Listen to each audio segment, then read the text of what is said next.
Pocket বা মানিব্যাগে ভাঁজ করে রাখা কাগজের করকরে নোটের দিন কি শেষ হতে চলল? বাজারে কি এবার আসতে চলেছে প্লাস্টিক বা পলিমারের নোট? গত কয়েক বছরে বাজারে ক্যাশের চাহিদা যেভাবে রকেট গতিতে বেড়েছে, তাতে কাগজের নোট ছাপানোর খরচ সামলাতে কালঘাম ছুটছে রিজার্ভ ব্যাঙ্ক অফ ইন্ডিয়ার। আর সেই কারণেই এবার প্লাস্টিকের নোট বাজারে ছাড়ার পুরনো পরিকল্পনাটি নতুন করে ফাইল থেকে বের করেছে রিজার্ভ ব্যাঙ্ক। আগামী বছর থেকেই দেশে মিলবে প্লাস্টিক বা পলিমারের তৈরি 10 ও 20 টাকার নোট। এই প্রকল্পের জন্য প্রয়োজনীয় কাঁচামাল পেতে গ্লোবাল টেন্ডারও ডাকা হয়েছে। জানা গিয়েছে কাগজের বদলে প্লাস্টিক বা পলিমারের নোট আনতে চলেছে আরবিআই। তারই সূচনা হিসাবে পরীক্ষামূলকভাবে 10 ও 20 টাকার নোট চালুর পরিকল্পনা নেওয়া হয়েছে। তাতে সাফল্য মিললে 2027 সাল থেকেই 50, 100 ও 200 টাকার নোট তৈরির ক্ষেত্রেও পলিমার বা প্লাস্টিকের ব্যবহার করা হবে। আরবিআই এর অধীনে নোট ছাপানোর দায়িত্বে রয়েছে ভারতীয় রিজার্ভ ব্যাংক নোট মুদ্রণ প্রাইভেট লিমিটেড। তারাই সুরক্ষাবিধি সম্পন্ন পলিমারের শিট ব্যবহারের জন্য গ্লোবাল এক্সপ্রেশন অফ ইন্টারেস্ট বা ইওআই চেয়েছে, যেখানে বলা হয়েছে ভারতের নোটের জন্য পশুর চর্বি ব্যবহার করা যাবে না।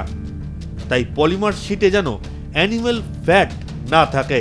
তাতে 10 ও 20 টাকার নোট তৈরির জন্য 34,000 রিম করে মোট 68,000 বাই অক্সিয়ালাই ওরিয়েন্টেড পলিপ্রোফিলেন চেয়েছে। প্রতিটি রিমে 500টি করে শিট থাকবে। তাতে নোটের জন্য প্রয়োজনীয় সমস্ত সুরক্ষা বিধি থাকতে হবে। পলিমার দিয়ে তৈরি নোটের পরীক্ষামূলক ব্যবহার শুরু করতে চাইছে আরবিআই। সেজন্য গ্লোবাল টেন্ডারও ডাকা হয়েছে। এতে অংশ নেওয়ার শেষ তারিখ 18 আগস্ট। টেন্ডারে বলা হয়েছে চীন ও পাকিস্তানের নোট তৈরির ক্ষেত্রে যুক্ত রয়েছেন কিনা তা আবেদনকারী সংস্থাকে জানাতে হবে। পাশাপাশি শিট তৈরির জন্য কাঁচামাল ওই দুই দেশ থেকে নেওয়া যাবে না। এমনকি অতীতে চীন বা পাকিস্তানে কাজ করেছেন এমন কোনো কর্মীকেও নেওয়া যাবে না এই প্রকল্পে। এর পাশাপাশি ভারতের স্থল সীমান্তের দেশগুলির কোনো সংস্থা যদি এই টেন্ডারে অংশ নিতে চায়, তাদের department of promotion of industry and internal ট্রেডের রেজিস্ট্রেশন কমিটির কাছে নথিভুক্ত হতে হবে। ব্যাপারটা হলো সুরক্ষাবিধির সঙ্গে কোনো রকম আপোষ করতে নারাজ আরবিআই। আপনার পুজো পৌঁছে যাক বিশ্বের দরবারে। প্রতি বছরের মতো এবারও আর+ নিউজ নিয়ে এলো শারদাঞ্জলির সেরা সম্মান 2026।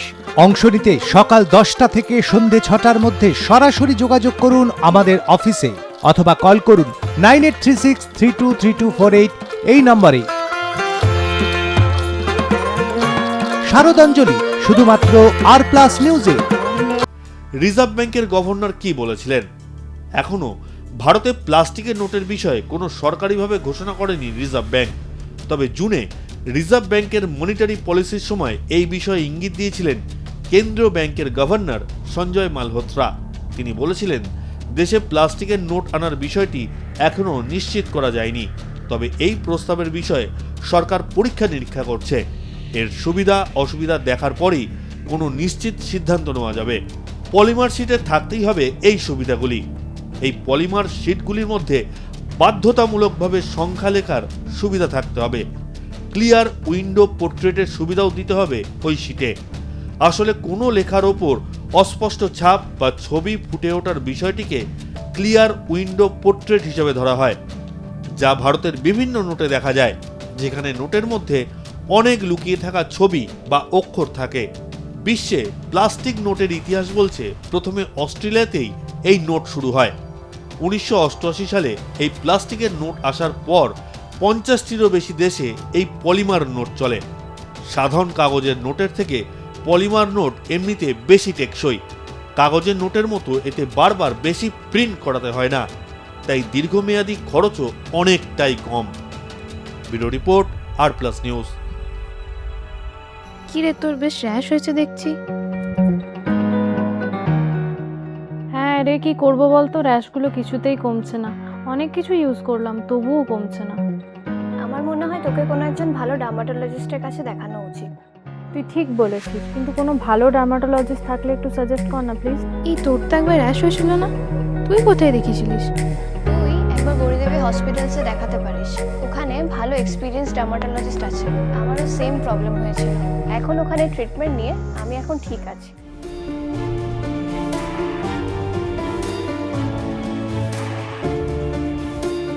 গৌরী দেবী হসপিটাল, রাজবাঁধ, দুর্গাপুর। যোগাযোগ 8001003333, 8001113333।